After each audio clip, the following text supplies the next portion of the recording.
Welcome back out to the Shield Armory. We're so glad you guys are tuning in with us today. We're looking forward to this episode. Guys, I'm really excited about today for the guest we have on with us on today's episode.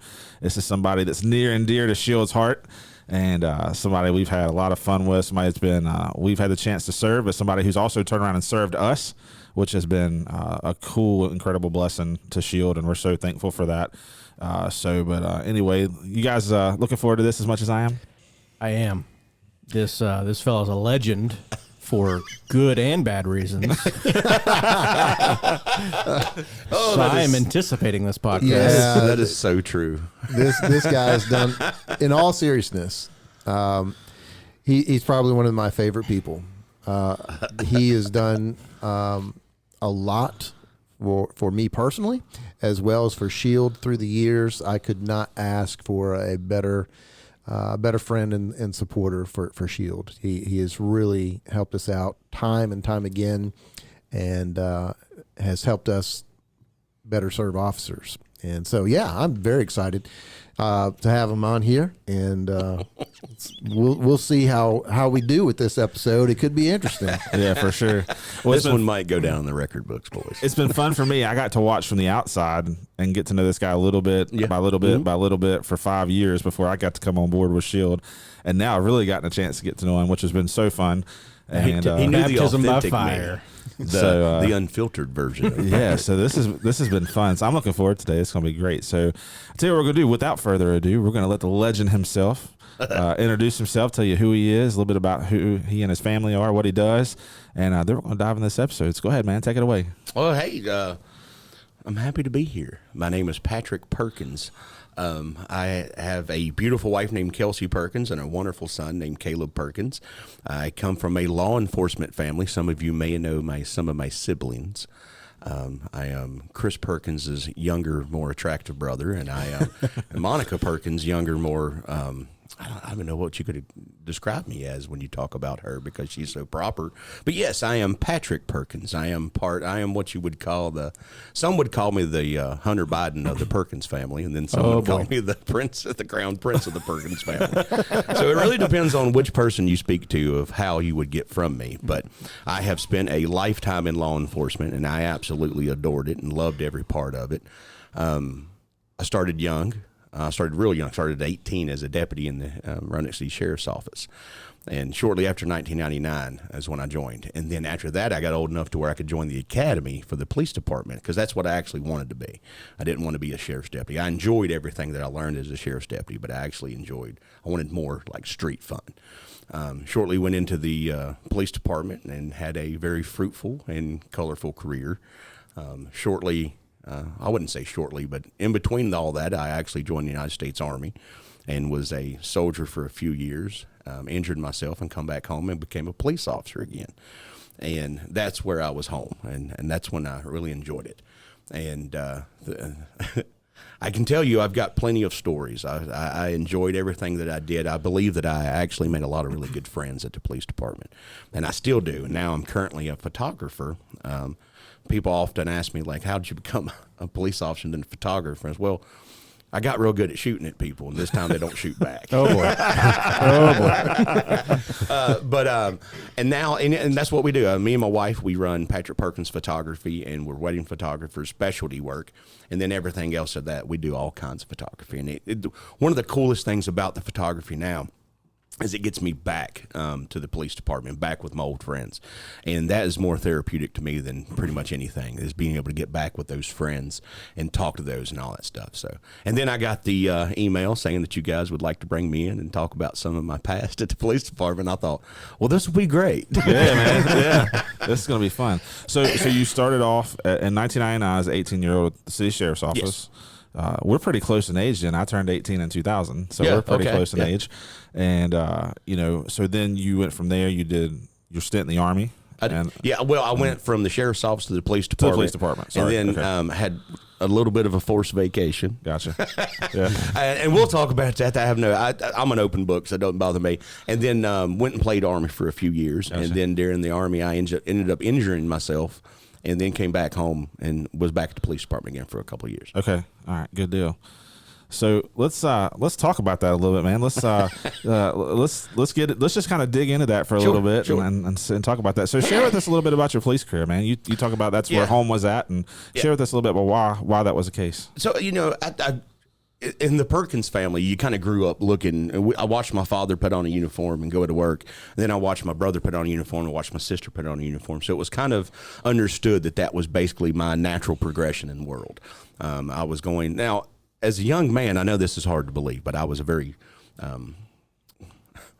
good filter. That was very good. I had to calm myself down a little bit. But yeah, I was very, I enjoyed adrenaline. I enjoyed fun stuff. I enjoyed goofing off. Wrestled in high school, so I wanted to kind of move into law enforcement and have a good time with that. And I basically just followed my family. And coming from the small town of Marion, you don't have a lot of life experience other than basically standing in the field, having a good time with your buddies, and then going into leaving home and driving up to the big city in Roanoke and becoming a deputy. And that was a pretty good shock for me. At 18, I don't know that a person has the mental capacity to actually be a law enforcement officer. And as young as I was, I started in the jail. And that was a great spot for a young person, especially one that thought he was pretty arrogant and thought he was pretty good at what he did. I quickly was introduced to some inmates and some deputies that let me know that I was not as powerful and as smart as I thought I was as an 18-year-old kid, and really developed a lot of really good relationships there. And then the itch started I wanted to go out on the street. Like, the jail is awesome. I enjoyed the jail because you got to do a lot of really cool things. Meet a lot of really intriguing people, and everybody's always like intriguing people in the jail. I'm like, oh, there is a wealth of information of people in the jail. I mean, there's every walk of life. You have the truly hard criminal people that just want to make trouble, and then you have people that just on down in hard times. And you learn a lot about talking to people, and you learn a lot about how to speak to people when you're out there by yourself, because in the jail it's just you. There's no cool fun belt around your hips or anything like that. So I learned a lot about talking and how to talk to people, because I got rattled a few times, and so out of that one, so you start growing up, you start wanting more, and you want to start to do more fun stuff, because growing up, hearing my brother talk about the car chases and all this stuff, so I was like, I wanted to transfer over. So when I got old enough, I applied for the Roanoke City Police Department and was able to get into the academy. And at that time, the academy was run out of Jefferson High School, and it was literally 2 classrooms in the bowels of a building. And then those 2 classrooms had a little hallway that led to what we called the cube, which is like our gym. And we did the academy there with Lieutenant Sidwell, who bless your heart. There's stories, but I don't know that I can tell them because they're recorded and he could hear. But he ran the academy like a well-oiled machine. I mean, you walked into it. He established very quick what the rules were and how to follow those rules, and it was very rigid and the environment that he created was absolutely amazing, especially for a young knucklehead kid, and that's what I was. And went through the academy and just absolutely adored it. Got through and then started working on patrol. And my first assignment straight out of the academy was working in District 4. And that's what I wanted, was like and if you know anything about the city at the time. Real slow district. Yeah, calm, nice people. Really ease yourself into the call systems there. But it was baptism by fire, brother. Like, I came out and I think I rode with Chris Atkins for 2 days and we had our first homicide. And I can't really say names, I would imagine, on this one for like police calls. But the individual that the first homicide was, I knew, like, we had answered a call the day before. So like my second day on, we were into homicides and all kinds of crazy stuff. So I worked District 4 the majority of my career once I was released from FTO. And in District 4, you could answer everything from the barking dog calls all the way up to multiple victim homicides. I mean, we were rolling every single day. And I loved every bit of that. Like, being there as a young officer, especially as an officer that carried the name that I carried. Like, that was really fun for me, like, to be able to step into District 4 and do a good job. And I started noticing that I really enjoyed narcotic work. So I met another officer who a lot of people we had nicknames. So and please forgive me on this nickname because the current things going on, but his name was Tracy Huff and I was Patrick Perkins. And so they called me P Diddy and him Huff Daddy on the shift. And we got to get, and Dave Lucas was our supervisor, and Dave started like kind of picking up that we worked really well together. So the next thing, I see you snickering already. And so we worked really well together and had a great time. And I started building up on my career and having being able to do a couple of special assignments and stuff like that. And we started doing things with street crimes and vice and helping them out a little bit. And then I had little, as a young man does in certain lines of work, I had a little and then during that I was given my paperwork and was forcibly resigned. And then I didn't have really any skills or any other job skills other than pretty much like bad guy runs, I chase. I didn't know anything else to do. So joined the United States Army, went and played Army for 3 years until I injured myself there, and then came back home and got right back at the police department. And during that time, a lot of people thought that there was like this big maturity change for me in the Army. It's like when I come back home, everybody's like, "Oh, welcome back, and you've grown so much, and you've really developed yourself." And really, what I learned in the Army was to shut up and keep a lot of stuff private. And I really I guess the whole transition from that, when I come back home after injuring myself in the military, it's like people respected me a little bit more and thought that I was like this completely changed individual, and I wasn't. I was the same person. So I got right back into the same shenanigans that I did here, except I was a little bit better about keeping it quiet. And I was really successful this last time around. So as soon as I came back, I was put back on patrol. Ended up getting selected for street crime service and went to the street crimes unit, and that was bread and butter for me, and I absolutely loved it. So I spent some time in street crimes, and then after street crimes, I was transferred into the technology department for the police department, Tracy Brown's old position, and he was in transition. He was going to Florida, so he taught me a whole bunch of stuff about that position, and then that's when the injury started kind of speaking back up, and I started noticing that like my physical paralysis was kind of going downhill. So then I wanted to stay in law enforcement, but maybe go to a different jurisdiction, because Roanoke City, you're banging out calls every moment. You're working 12-hour shifts. You're running 14, 15 calls. You're going back, especially in like street crimes, specialized units. Like we were busting our rear ends every single day. And I started noticing so I wanted to stay in law enforcement, but I didn't want to keep doing, because I started getting really kind of nervous, and I'm sure you guys will dig into this part here in a little bit. But I started getting kind of nervous that I would end up causing injuries or something else to either myself or the people that I worked with, and that really bothered me. So I wanted to stay in law enforcement, but go to a different jurisdiction. And when I had come back home from the Army, I had worked with Billy Overton, the sheriff for Franklin County. He had left and came out and worked for us for a little bit. And Sheriff Overton pretty good. Yep. And so when we worked together, he had always told me, he says, if you ever wanted a job, you can come down and talk to me. And if you apply and get through, we'll figure out something for you. And he was a man of his word. And I came down and applied, and he put me into it. And first I worked as a bailiff in juvenile domestic courts, because at the same time I was going to college, which ended up being a complete mistake for a person like me.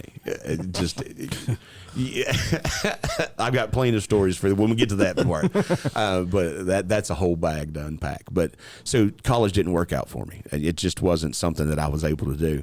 So then I went to Billy and told him that I'd like to move into patrol, and he did. He gave me the opportunity. I went to patrol and worked in Franklin County for a few years until the injury started bubbling back up again, and then I started realizing maybe it's not for me no more. Maybe, and did a lot of soul searching. And while I was a police officer, in my time in the academy, we went through all kinds of stuff. Like I felt like our academy was like 112 weeks. It was crazy. But during that time, there was a evidence technician that come in, and his name was Paul Collins, and just a marvelous man, wonderful individual. And he kind of taught us during the evidence technician school. He taught us about cameras and stuff like that. And I just became enamored with it and started using the knowledge that they taught us in the academy in my later knowledge. And I started kind of taking pictures, and that was how I was coping with the whole, losing your job at the police department, going to be a soldier who was 27, 28 years old around all these 18, 19-year-old kids. That was how I kind of coped with it, other than, other things. Yeah, that's how you other cope with things. that. Yeah, that's And then I started noticing that I was spending more time by myself and taking photos. So when I come back home and got back at the police department, very similar. I was using the photography as a way to coping mechanism. Sure. So started noticing that the writing on the wall was the body wasn't working anymore for law enforcement. Well, maybe I can transition into use photography as something. And it just started working out to where I started doing it on the weekends and was making more money. And then everything else coming down, the decision was made to move over to full photography. Well, just before that, I thought, well, man, I can get me a civilian job, because during the photography, I met a man who was the CEO for a company, and he was like, hey, you talk great to people. I would love to have you come on to see what you could do for us. And it was an insurance company, so I'd basically be a risk management officer. And just saying risk management officer to people is, people look at me That as is like, the funniest thing. you were a risk management officer? I was like, yeah. I made lots of decisions like that. Yeah. And that really didn't work out for me because I was more I was more centered to the officer than I was to the insurance. And so we had a call where an officer, like, they were like, do we cover this? And I was like, absolutely, we cover this. And then it started kind of pulling on the moral and the ethical, because I was so attached to officers, because that's what I was. So that didn't work out for me. And so we started the business up, and we haven't looked back since. Like the photography business works so well. And I was able to take care of my injuries and all the other stuff, and it just worked. And I found my niche in the world. And then that niche puts me back in contact with all my old buddies. So I get to come up and take pictures of the police departments and the graduations and all that stuff. So it really helps. Yeah. Well, you have given us kind of an overview snapshot of everything. Yeah. You mentioned a name, actually, that you mentioned Lucas. Yeah. Correct me if I'm wrong. Was it not Lucas that kind of introduced the two of us? Oh, yes. Oh, yeah. So do you want me to go ahead and go into the story of how that would be you and great. Matt Darren? It's a day I'll never forget. It's a day I'll never forget. Thank goodness you ended up marrying me, so it worked out fine. But to be clear, I was going to say, let's he clarify was what the that means. officiant. There Yeah, we he go. was I the officiated. officiant. Yeah, sorry. Words matter. Words matter. Context. But yeah, so I think I had just come back home or something, and the night before that lineup, I had a really bad call. There was a young man who was dropped off at his just a stranger's house, and mom went to the boom boom room. Ended up getting a phone call and responded, and a little boy had accidentally shot himself in the head. And during that time, the platoons were quirky. You always had like the father of the platoon, you had the mother of the platoon, and then you had the kids. And Super Dave was just amazing. He was a wonderful supervisor. And I'd come in that next morning, and I was livid. Like, I was chewing into some of the the officers' rear ends, and I was cussing and slamming things, and some things that went down that I wasn't happy with, and I was chewing everybody's rear end, and I was in the wind. And they said, Perkins, you got to ride along tonight. And I was like, gee, all these cuss words come out of my mouth, because when you ride along with an officer, you're in my house. Like, that's my vehicle. That's where everything is. And to have a civilian put in there with me, it just wasn't a right time. And I was mad, and I was cussing and screaming and hollering, and I was giving it down the road. And I said, well, where is he? He said, he's sitting right next to you. It's our new chaplain. And I was like, oh. And I leaned in, and I said, sir, I'm very sorry you saw that side of me. And Darren, he had that daggone grin on his face, and was just, oh, don't worry, everything's fine. Yeah. Just blow off some steam, have a good time. And you got into my car, and I was fully anticipating being badgered, and somebody wanted to talk to me and all this stuff and lead me to the Lord. And my experience with religious individuals at that time was not the best. So, but Darren sat in the cruiser, never said a word about anything, sat and smiled at me. He wanted to learn. He wanted to see what I was about, and I did my job, and he never questioned. He never witnessed. He never did nothing. He just wanted to hear me. And through that colorful meeting and introduction. I actually, like, that night I was like, okay, this guy's pretty cool. He didn't try to push me one way or the other. I didn't feel like I was being judged. So, that relationship may have been a rocky start. It may have been for me at least, it was a good, I stuck my foot square in my mouth. And sitting and learning with Darren, I learned that Darren wasn't actually there to annoy me or anything else. Darren was just there to help me and wanted to talk to me and wanted to learn. And through that whole time, we started kind of talking. And then he started making jokes. And it was like dad jokes, and it was. Well, that hasn't changed. Yeah, and it just fit because, like, all of a sudden, like, we would get out of the car to go and talk to people, like, serious, like, crazy Roanoke City District 4 calls. Look back and Darren's right next to you and just is smiling and wanting to figure out things. And then he started like picking up on small little things and seeing like people would run and Darren would be like, it's over there. And it was fun. So that whole experience, that introduction to Shield was, especially for a young kid whose experience with religion wasn't the best. Like, I had a preconceived notion in my mind about what Shield Chap would be, and we were talking. It's like, oh God, another chaplain, and you can't act a certain way, you can't do a certain thing, you can't be yourself, and you put somebody in the cruiser, that's a big deal to us. That's our office for the day, and then we have to act differently when that person's sitting there. But with Darren, I didn't. I just act normal, and there was no judgment. There was quite a few. I'm sure that you could probably tell them some stories where the mic would bounce off the dash, or I'd have colorful language for the dispatchers, or privileged information. Yeah, privileged right. information. But you just sat right there, right seat ride, man, and just wanted to be part of it and wanted to see how I worked. And then it started kind of like, hey, how you doing? So is everything going okay for you? And I was like, yeah. When we started kind of talking and opening up, and then you reminded me so much of my chaplain in the Army. Did I ever tell you some of the stories about him?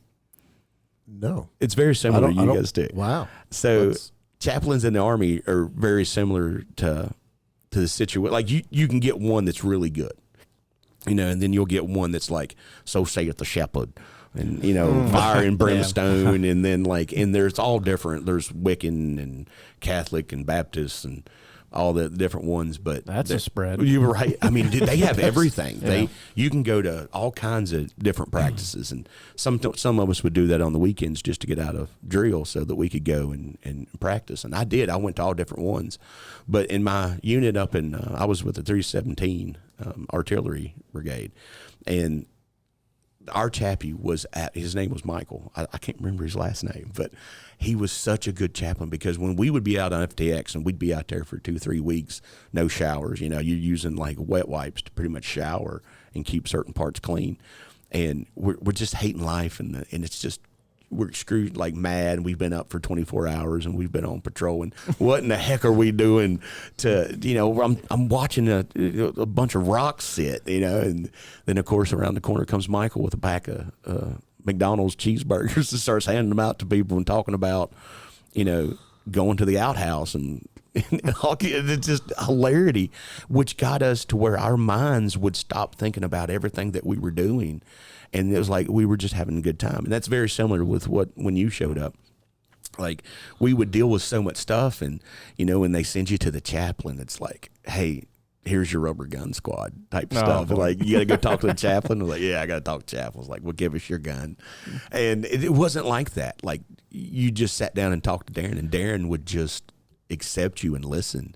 And it was a great thing. So, and and believe it or not, that's like 16 years ago. Yeah, so that was a long time ago. Yeah. I was in my 30s back then. I was like 36 years old, I think, when we would have done that ride along together. So it's pretty wild to think about how many years have passed. Man, that's crazy. Yeah, it was a wonderful meeting. But yeah, I'm just glad that you gave me the second chance. So what's cool is I want to say too. Go ahead. Darren never judged me. Like, he never once was like, hey, you need to watch your language, or like, hey man, could you do me a favor and not say that? And it's like, I was saying some pretty brutal stuff.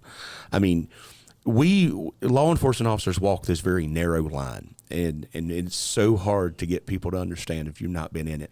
But like, I was saying some brutal stuff, and Darren just took it and was quiet, and I had never experienced that. So like, I was sitting back going like, is he a plant? Like, why are they putting him with me? Because I had already had my one forced vacation, so I was already kind of nervous about the whole department together. And but no, he just wanted to love on us, and it's really worked. And then of course now you guys are a part of it, and I really love the SHIELD program at this point. It's been cool to hear your perspective, because that was when he was still pastoring. Yeah. And would volunteer just to establish relationship.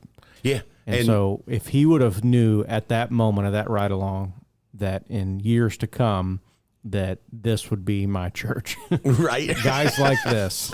This is my primary ministry spear. Yeah, it's a land of misfit toys. Yep. Yeah.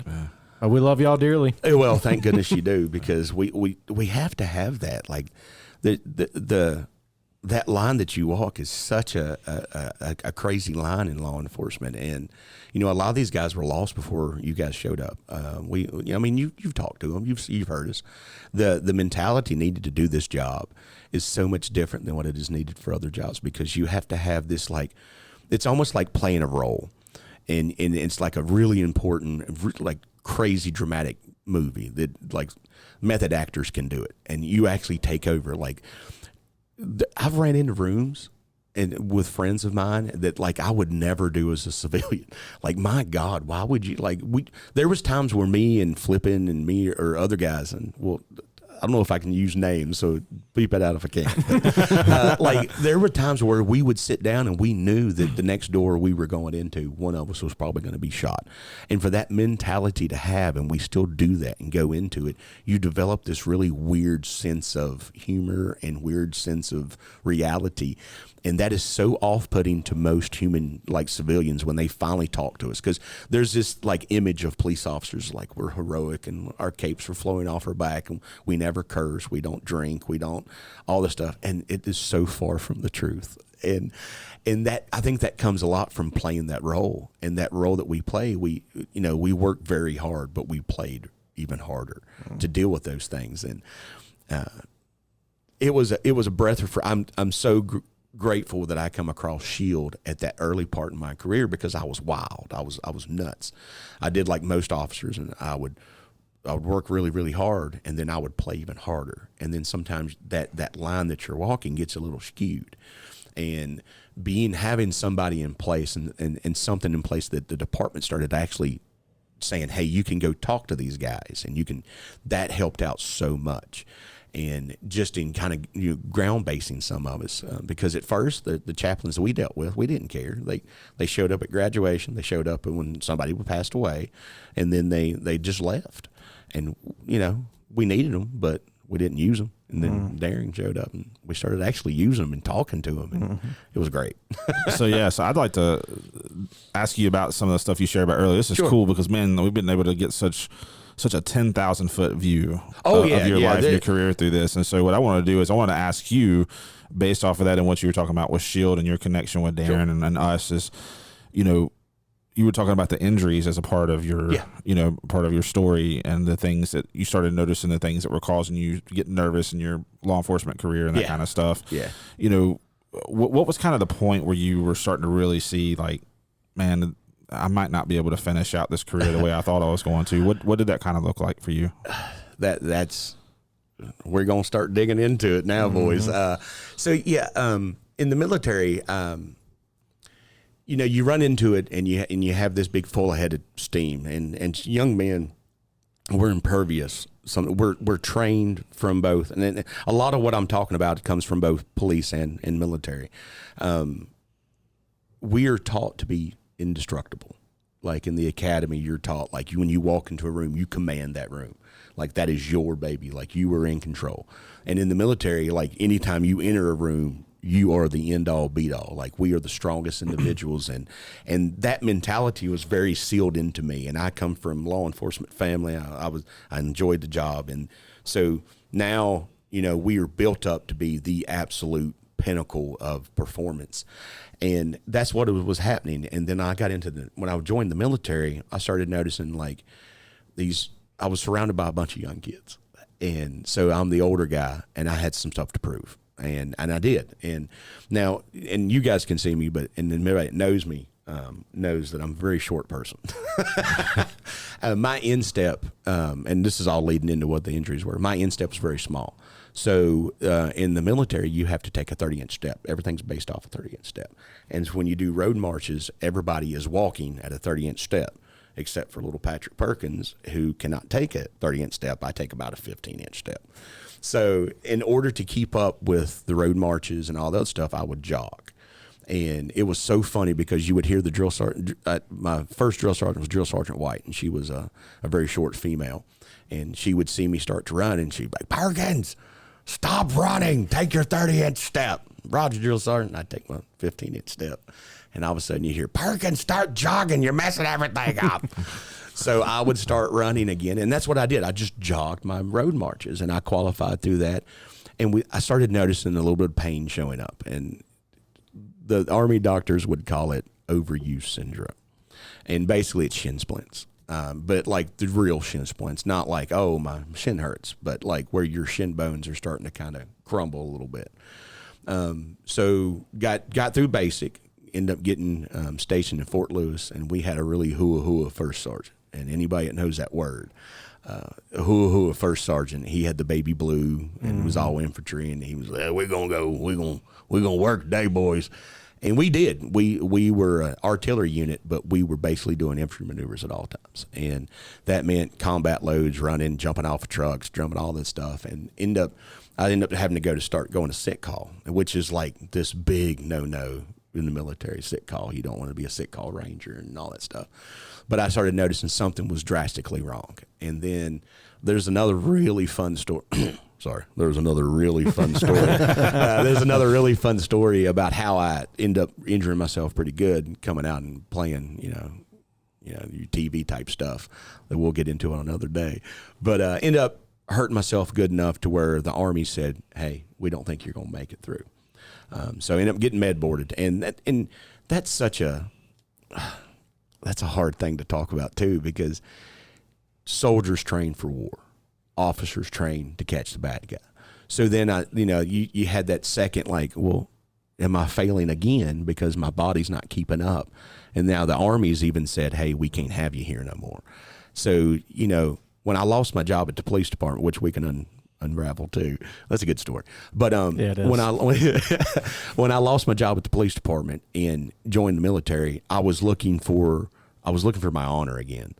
And that's such a weird thing to say too, but like, you lose a little bit of honor when you lose a job in that field. So in my mind, I was going to go join the military. I was going to go to war. I was going to get my honor back. But now I've screwed this up, and I screwed my body up, and now I'm coming back to the police department, and I got to reapply. So those injuries, when I left the military, those injuries started kind of feeling a little bit better. They healed up. I ended up having a bilateral plantar fasciotomy, which means they take the fascia, whatever the little strap is under in your feet, almost completely out. So they took, because that started messing up on me, and then they had to have my Achilles popped off, and they had to put the Achilles back on and stretch it and do a couple other things. So the injuries were substantial. And when I got back on, I reapplied. Now, in between this transition of lower limb injuries coming back to civilian war, the Army had also decided to fix my palate because I had braces. And I thought as a young soldier that the surgeons were speaking to the commanders, and it's like, well, Perkins is med boarding, but we need to do this surgery.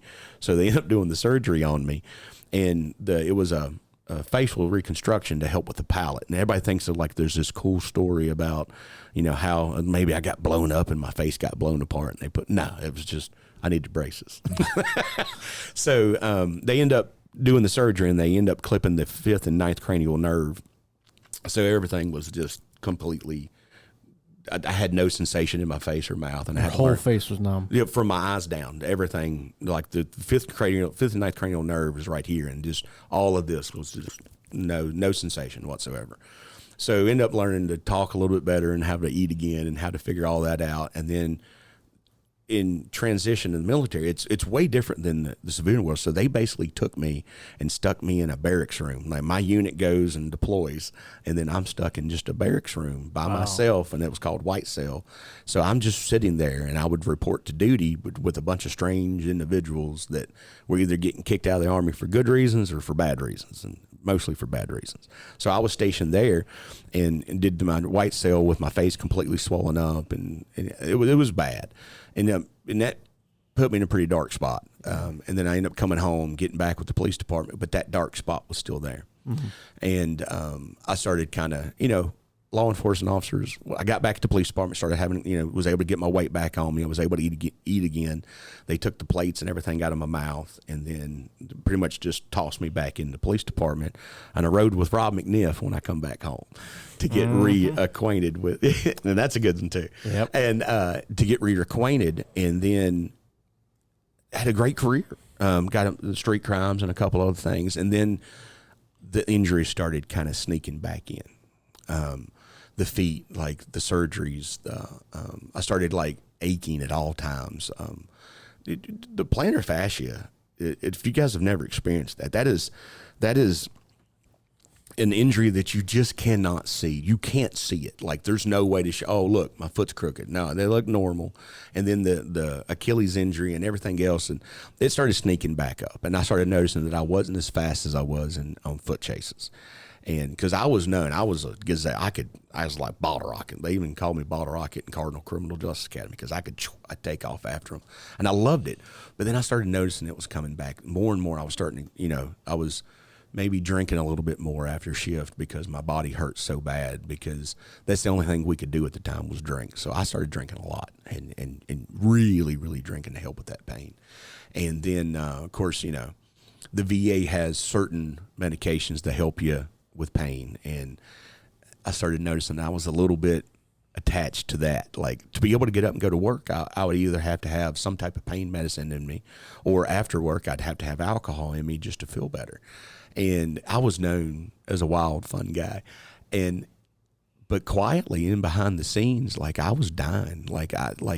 I started having nightmares of like Adam Puckett was a good friend of mine at the police department. We used to work together, and Adam, I think he's deputy chief now or something like that. So we'll keep the stories to a minimum. But just an amazing kid when he come out to us when he first showed up. He was great, and I remember one time he got in a foot chase and got a little discombobulated and didn't realize where he was. So we're all like running trying to find him, and halfway up the hill, my shins gave out. Like I could not get my feet to move up that next step. I was grabbing my pants and kind of like pulling my legs up to get up there. And by the time I got up, everybody else was with him and he was fine. But then it's like, oh man, like my body is failing. And if I was his only back, and I don't think Adam even knows this story. I don't think anybody knows this story really. But I started kind of thinking to myself like, holy crap, like what if I was his backup and I couldn't get to him? I mean, he'd been dead. And that really started like digging into me, really digging in. Because, these guys are my brethren, my brothers and my sisters, and I really care about them. So when you start getting to that point to where it's like, oh my God, I may not be able to do this. And of course you start ignoring it. And I ignored it for many years. And there was a handheld group of people that started realizing that I was starting to hurt a little bit and started noticing I was a little bit slower and started gaining weight. And then when you start gaining weight, running is completely different. And then with the lower leg injuries, it just started like showing up every day. And I was either drinking, or when I was off, I was taking my medicine to help with it, or I was changing. I needed that adrenaline dump, but I wasn't able to get to it because of my feet. So motorcycles and lifestyles, and I was looking for that adrenaline dump, but I was, at the end of the day, I was so scared that I was going to end up getting somebody killed, or that I was going to get in a foot chase and either the guy was going to get one over on me or something else. So I started having some pretty substantial like mental issues as far as like, I lost my job once as a police officer, and then I couldn't finish my job as a soldier, and now it's starting to affect my job again, and you get in some pretty dark places. Yeah. And you start kind of like doubting your manliness and some things. And it's not a lot like you, although I know I could, but it wasn't like I could go up to Buddy and go, hey man, I'm starting to kind of worry about what I'm doing and how good I'm doing. And I'm starting to be a little bit slower and, I don't think I can do this. It's not like you couldn't go, I couldn't figure out how to do that with anybody. Mm-hmm. And there was a couple really close people that I started talking with, and some of them started saying, hey, it may not be for you anymore. And that is like, I don't know anything else but police work and military. Like, I had no jobs. It was like I couldn't go to Walmart and be like, hey, stop stealing stuff. I didn't have that. So, you started, and then I went to Franklin County, and even at Franklin County with their lower call, like you go from Roanoke City, you're running 14, 15 calls a shift at Franklin County, where it's like, man, 2 shifts. We've had 3 calls and 2 shifts. It's been a heck of a day, but no, in Franklin County, when it goes bad, it goes real bad. Like, these are totally different dynamics. Like, in the city, everybody hates us. In Franklin County, these boys can shoot, and they are talented, and they have no fear of anybody. And in the city, there's no fear, but they don't shoot good. But in Franklin County, like, when Franklin County goes bad, it goes real, real, real bad. And so, even at Franklin County, I started noticing, like, because in the city, we're trained to park a block out and walk in. Well, I was doing that in Franklin County, and the driveways are 2 miles long, so I started noticing the injuries were coming back. And you start seeing these injuries, and I'm starting to, like, avoid certain things. And in Franklin County, you can't avoid getting out and having to walk for miles. I mean, there was time we had a missing child call, and we were walking through fields, and the injuries were like I was having to stop. And I'm like, my gosh, like I even thought about getting, like, what do they call it, like desk details and stuff like that.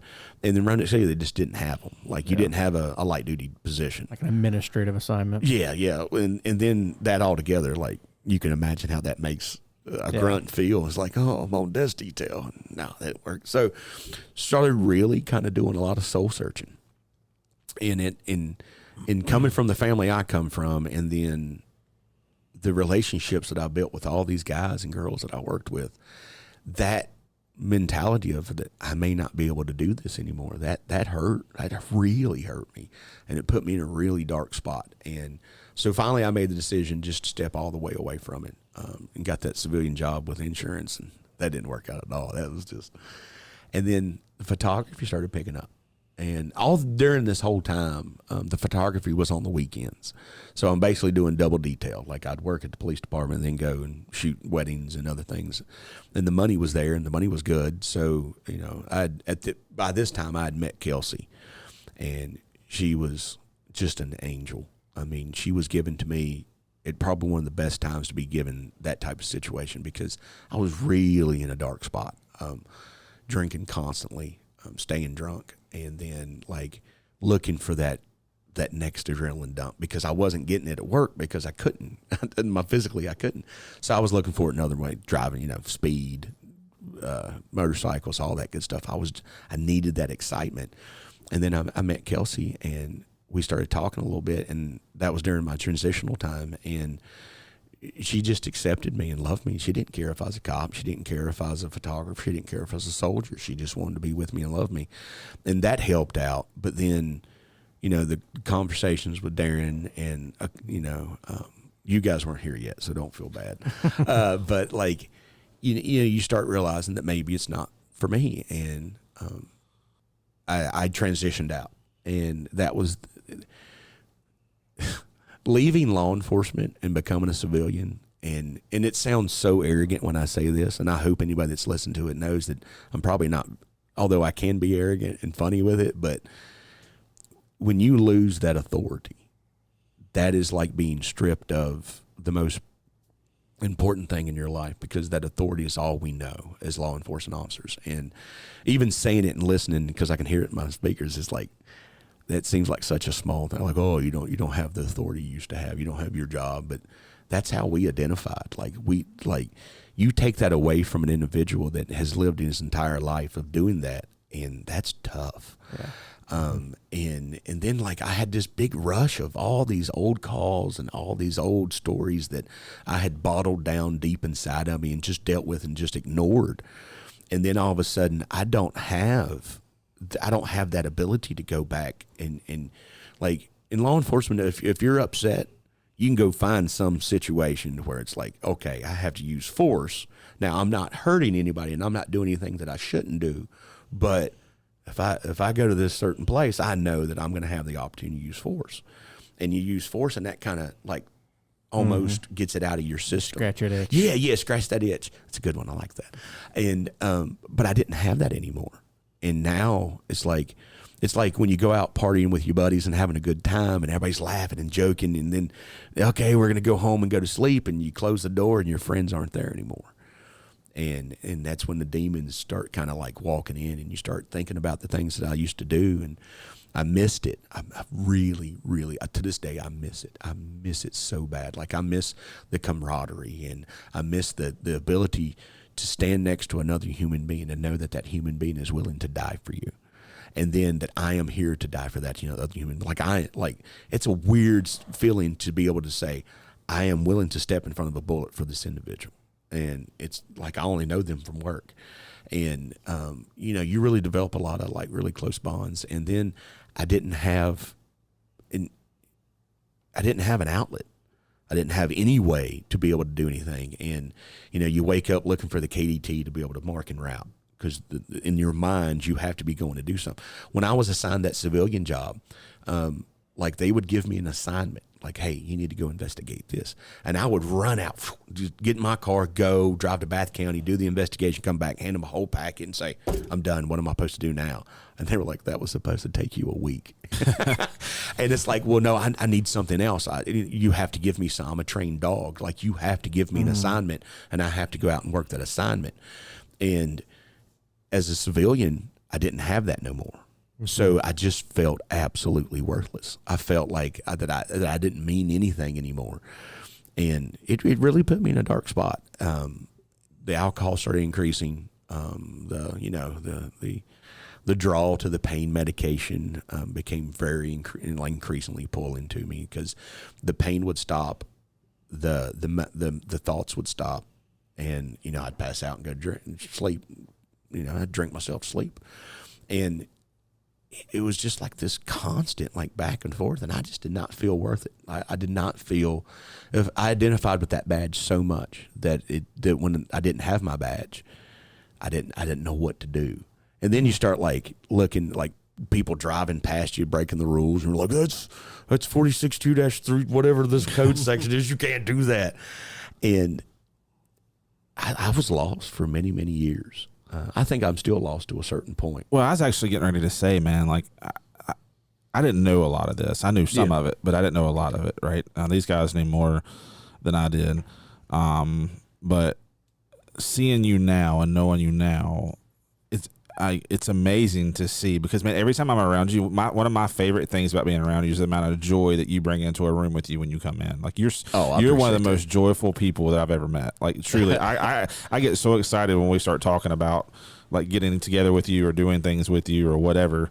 Because again, you're so fun to be around. So when I'm thinking through everything that you just shared, I'm thinking there had to be a point at some place where things started to shift, right, for you, and there had to be some good things that were either introduced to your life or you found or whatever that really kind of helped you start climbing out of that. What did that look like? I'm still in that process, but it's so hard to get this out. And so you start getting to, thank you for the banana. Is you start getting to a point to where thoughts start entering your mind, and the worthlessness starts hitting up, and you start thinking yourself kind of worthless. And I started, coming and helping out at the police department, doing a couple of small things, and kept bumping back into Darren, and bumping in with Darren. He just wanted to talk, and he wanted to get me to talk, and he wanted to hear more stories, because I guess in a way Darren started picking up that there was a lot of really good stories with Perkins. So like Darren started kind of like listening to the stories, and we would go back and forth, and I started kind of developing a friendship with Darren. And then it was like, hey, could you come help us with this? And I was like, I would love to come help with that. And I think Darren actually started picking up on the fact that I just wanted to be around and do things. And that communication and getting back into being able to come up and help with Shield and do pictures with Shield and start kind of being part of that. And I started using Shield as a way to get back to the police department, to my friends and stuff. And we started doing Christmas photos and regular photos, and just kind of, I could get all my catching up done through Shield. And I started feeling that purpose again, and I still struggle. I still struggle every day. But like that feeling, that emotion of being able to get back with the police department. And then I started getting questions of like, how do you think we can help this person? And that's one of the things I loved about Darren and how you guys do this is you realize that you may be embedded with them, but you haven't experienced what they experience. But you're willing to say, hey, talk to us about that. Like, I want to know more about it. And we open up and we start talking, and just that opening up and talking and just having that shoulder and that ear and that presence of not being judged, that started really like picking up and helping. I will say this, I've shared this with these other guys, that of all the couples my wife and I have worked with doing premarital counseling, we truly, we had, I'd say, as much fun or more fun with the two of you, and truly enjoyed meeting with the two of you. That brings up as much as any couple that we've ever met with. I mean, it was tremendous. We really valued that time, even though I just felt like we connected in a really strong way. Well, I told stories like Kelsey has never been exposed to either military or police. So when we started talking about marriage, the first thing I told her was, I want Darren to marry us. And she was like, well, I don't know Darren. Darren's not going to marry us. Like my priest pastor will marry us. And I was like, no, you got to meet Darren. Like Darren is like legit. So we started doing the marital counseling. And I got to tell you, Darren, at first I was like, this BS. I like Darren, but I'm not going to go talk to him about, like, I'll talk to him about the police department, but I ain't going to get into marriage counseling. I can handle this. Well, I couldn't. So when we did that marriage counseling, like, that was probably the first time I've ever opened up about a lot of stories so that Kelsey could see some of the things I was dealing with. But what really shocked me was you helped me communicate with my wife. And you remember that little test you gave us about what love language we speak? If anybody's never been to counseling with Darren, I suggest it. It's great. But he come in, you came to the house and you sat down and you started talking to us about like some of our backgrounds and stuff like that. Because me and Kelsey, as Patrick and Kelsey, get along great. Former Patrick and Kelsey do not get along because I was... how would I describe this to where I was? You were a lot. I was a lot. I was a young man who I was driven by young manness. That was the most. There was a lot of filtering going on there. So that was a great. I'm so proud of you right now. That what a filter, man! I have come a long way. But yeah, I was a young man in every aspect of the word. I played hard. I believed in drinking and I believed in running women. And I'm sorry to say it that way, but I was a bad person. So when I was trying to make this transition to be a husband, you stepped in and you started talking to me about how I express myself. And I was like, this is so silly. It's so stupid. Like, I don't need to know a love language. I'm real good at love language. But you broke down that barrier and you talked about how, and I can remember it, I am a service-oriented person. That's my love language, is if you provide that service to me is more valuable to me than buying me something. Like, you can go out and purchase whatever you want, but if you're doing things for me, like with Kelsey, and this, I know that there's all this talk about traditional roles in a marriage, but she'll clean for me, and that means so much to me. Like, if I wake up and the house is clean, I'm like, oh, babe, that really makes me feel comfortable. And we talked about it. And then she took the test and we found out what her love language was. And her love language was affirmation. And to be able to look at that young lady and say, babe, I really love you, and you are doing a wonderful job. Thank you for taking care of me. That's more to her. And that ability to learn how that different people talk in different wavelengths, because I come from a world of I will tell you what to do. And I had a very strong personality. And that strong personality wasn't conducive to a marriage with a young lady like Kelsey. So me showing up and saying, I'm going to love you and you're going to love me back was not our love language. But I learned that mine was service oriented and hers was affirmation. And it sounds so silly that premarital counseling, like we're going to go through I really thought it was like, oh, we'll just go through the motions. But that has made us a stronger couple. And that ability, opening up, that's the first time when I told you the story about the little boy, that was the first time I ever told anybody else that story other than my loved ones. Like my dad knew it. The guys I worked with knew it, but I don't think they ever knew it affected me. But like that was the first time I opened up about that story. And that in itself was such a weight off my shoulders to be able to look at Kelsey and tell her why that sometimes I jump because I see that little boy at the end of my bed, or why I wake up, thrashing about, or why that sometimes when we goof off, if you say the wrong thing, I become a different person.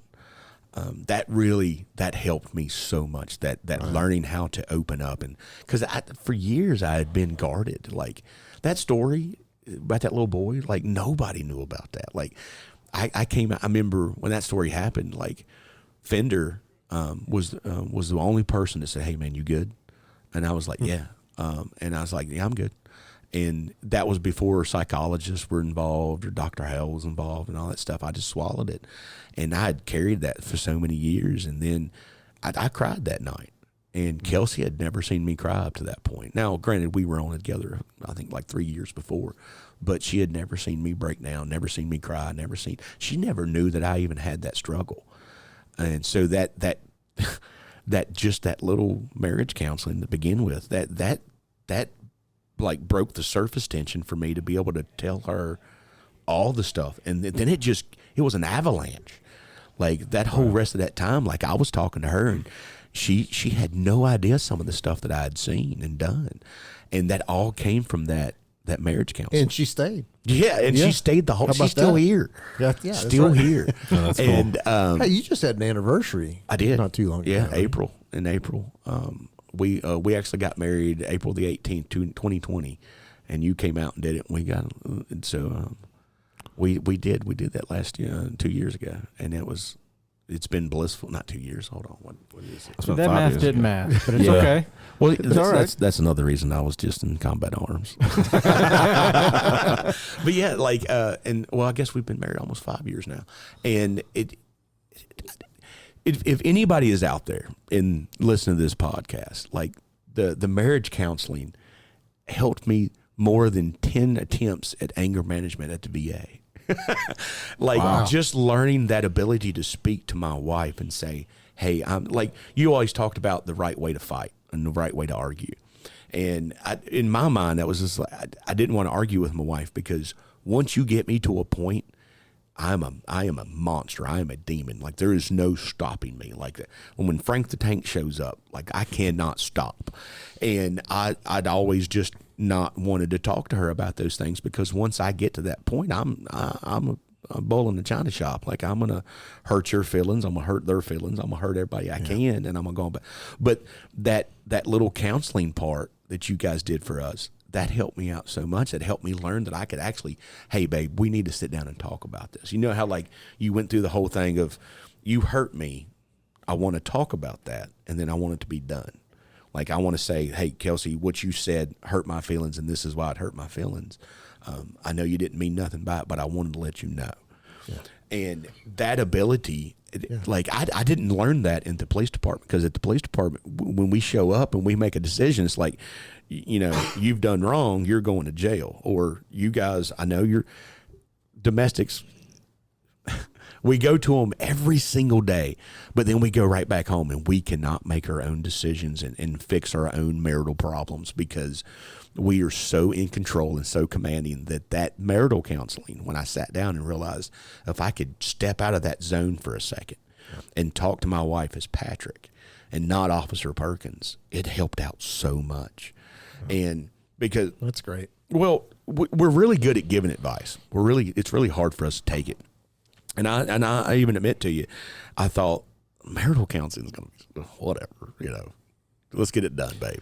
But that helped me, Darren. Like, that helped me with communication. That helped me with understanding her emotions and that she wasn't so rigid. Well, full confession, that's why I brought my wife to some of those counseling sessions, Yeah, because well, people can reject me all the time. Nobody rejects my wife. My wife can say something and they're like, "Oh, that's so good. I'm gonna do that." And I suggest, and it's like, "Oh, whatever." Well, so that's why I had Melanie there. Well, that's another thing too, is that helped. That dynamic is very similar to our dynamic. So, like, I'm the mover and the shaker, and Kelsey is kind of like my regulator. Like, she'll stick her hand up. Like, when she realizes I'm starting to get kind of nervous, she'll reach over and put her hand on my hand and be like, "Hey, calm down. You're rambling." and it's very similar with you. And thank you. It's very because Darren starts, and all of a sudden you can see that peak start to kind of increase. So all of a sudden he's starting to ram up that launch speed, and then Melanie will put her hand on him and is like, "Hey, don't do that." Or she'll look at him and do that whole eye roll, and then Darren, It's the kindergarten look. Yeah. It's the kindergarten teacher look. That's And she's such a sweetheart, man. She made it an environment to where it was. I feel like I could look at Melanie and say anything, like, "Hey, I killed 4 people," and she'd be like, "We can work up from this." Let's go make some And then she's cupcakes like, and we'll sit down and talk about it. Go ahead and call the police, but we're going to talk about this. and then with your dynamic, like, you have that approachability like that. And forgive me when I say this, that golden retriever type, "I love you, let's just figure this out."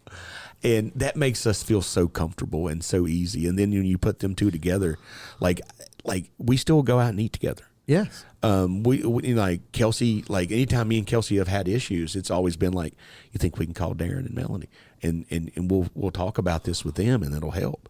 Like, the service never stopped. I haven't been a cop for years, and yet we're still friends. And with that, and we get to see that not every marriage is perfect. And I can see in y'all's marriage, while it's not perfect, it's perfect for y'all. And that's important to me, is like, me and Kelsey have a very dynamic and very unique relationship. And people are always like, "Oh, like pineapples?" I'm like, "No." I like me and Kelsey accept ourselves. Now you got the banana. And he's laughing because it was a mistake in my past with pineapples. Oh, yeah. Not you like didn't you know would what think. pineapples Now you've were? got to clarify that for everybody. I thought it was funny Yeah. to give pineapples to people for birthday gifts. You got to be careful. That's what I was told. Yeah. He did not know anything about the The Yeah. whole perception with that. So for years, people were like, "They are crazy." they give out And I just pineapples. knows random one day. I was trying to find a birthday gift, and I was like, "I'm going to get him a pineapple." And I've been doing it for, I don't know, 10, 15 years. Turns out society's changed a little bit. Yeah, that inside It's joke not got as- you, huh? Yep. Yep. Yeah, there's no giving of the pineapples. Yeah. Now. So Yeah. we got that straight. Yep. No more. So good. That I'm glad that Strawberry pound cake, yes. No pineapples. Yeah. So that has its whole own dish. we're gonna kind of wrap this up, but I do want to ask one last question, because the cool part about today has been it's been such an easy conversation. Like, I haven't really had to ask a lot of questions. You've just kind of plowed through. I tend to and ramble. No, it's been great because you've been kind of hit everything of the stuff that we wanted to talk about today. But there is one I think would be really important as we finish up, because a lot of people, they'll listen all the way through and they'll pick out tidbits of things, but I think a lot of times they remember what they hear at the end. And I think this is why I want to ask this question last. Sure. And thinking about officers that'll be listening to this podcast, whether it be within the Roanoke Valley where we serve, or whether it may be with officers we're connected with in other places. If an officer is looking towards the possibility of having to end that LE career due to whether it be injury or something else earlier, because that, again, you weren't planning on doing that, No, right? no, You were going to work that career out to retirement. Yeah, I was supposed to die behind the desk. Yeah, and so, and I'm sure that's the way most officers think, right? And so, but if an officer finds himself in a place where it's looking like that's not going to happen, and they're starting to kind of have that foresight that you talked about, of starting to be able to see that I'm not sure this is going to work out long term, what would you say to them? What would you speak into their life about? How should they approach that? What should they do what would be really helpful for them in this season that maybe that you wish that now that hindsight's 2020, what would you say to somebody after have gone through that who may be looking towards that?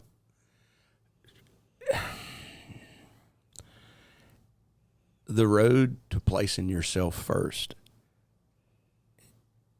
is nothing but uphill, and it embrace the suck. And that was a phrase that I learned in the military, that you're going to have to. This is hard. You're going to stumble. You're going to fall. You're going to hate everything. You're going to hate yourself. You have to learn to place yourself first, and that is so hard in that job, because selfless service is such an important thing, and you have to be self. Because when I came up, we were taught that we were a member of a team, and that the team had to survive. And that mentality is a wonderful mentality in both of those jobs, both military and in law enforcement.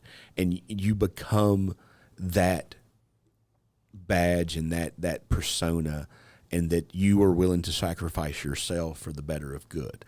And that is such a hard thing to get out of. And placing yourself first will help you in that.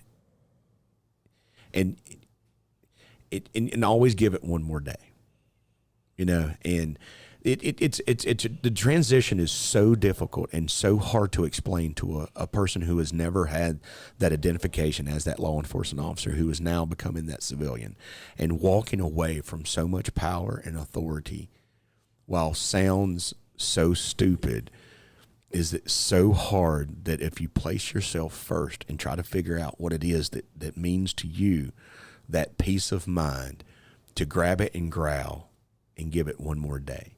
Because you're gonna find yourself in a lot of situations, and law enforcement officers have a really hard time with it, because we understand ECOs, we understand TDOs, we understand obligated reporting, we understand all of these things, and we always were like, if you need help, ask for it. But at the same time, we know what happens when we ask for certain help and we explain certain things. And if we say, hey, I am struggling with this part of this transition, give it one more day, think about it, place yourself first. That's what I would tell. And I think that would go for retirement guys that have been fired, because I have been both of those guys. And placing yourself, the mechanism to learn how to place yourself first is such a difficult task, that if you give yourself one more day, maybe you can figure it out. Yeah, remember, there is a tomorrow, right? Yeah, and you're proof of that. Yeah, and there is a tomorrow. There is. I never said that I was a has been, but I was a once was, and I love that identification. Like, anytime anybody meets me, they know I'm a photographer, but shortly they know that I'm a police officer. Was a police officer too. And that transition is such a hard transition, and like leaving, setting the badge down and walking away from it is almost an impossible task, because you place so much into that. Like, we are taught that we may die for the better of good, and that's a hard thing to shake, especially when you don't have that drive no more. You don't have that purpose. Like it sounds so bad, but we were trained to be that individual that handled everything. And then we can't handle ourselves. So, like, placing ourselves first is such a hard thing to do. And I had to learn to place myself first to figure out, for my mental health, for my physical health, and then just to be happy. Placing myself first was so hard.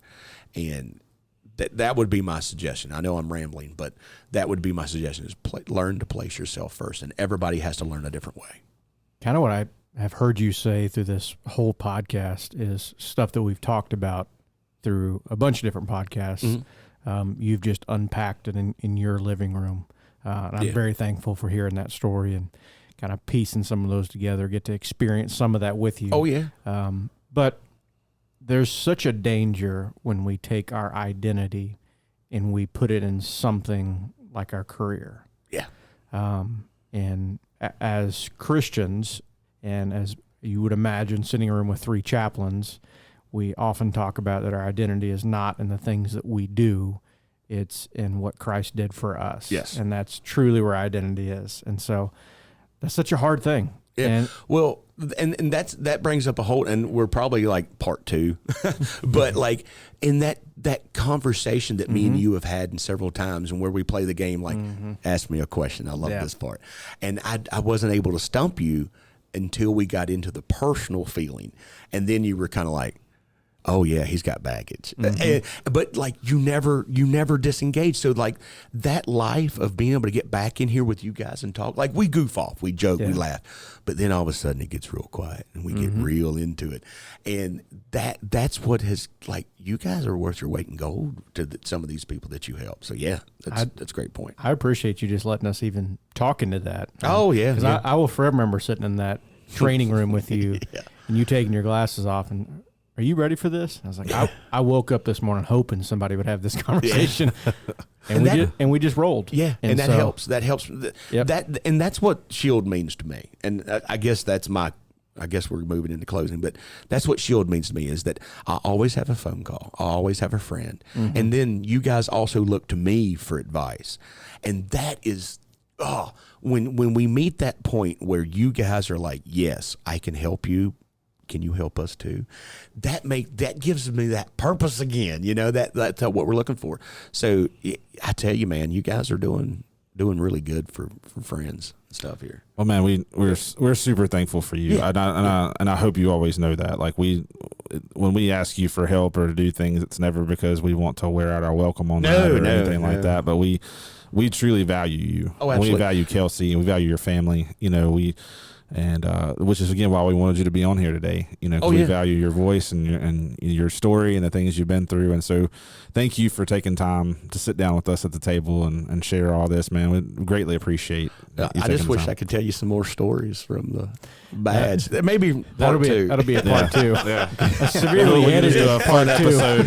A fun episode on stories after hours. Maybe we should do a season called "Stories Behind the Badge," and we just let officers come in here and tell stories that are appropriate for. That's gonna be real hard for you to imagine. I bet people would eat that up.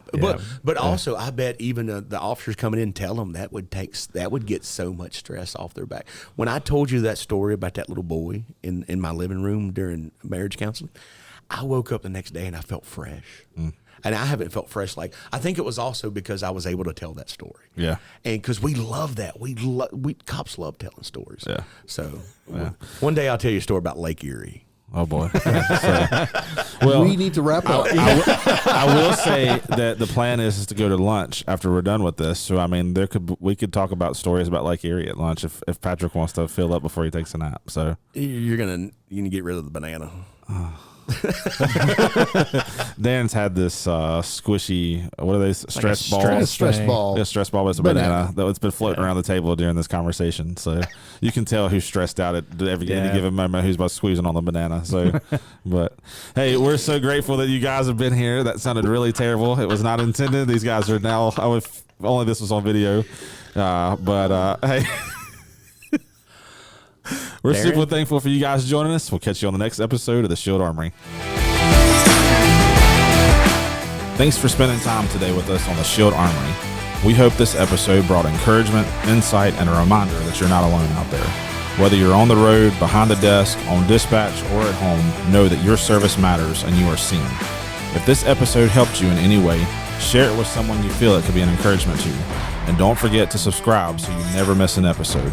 Until next time, stay safe, stay grounded, and as always, watch your six.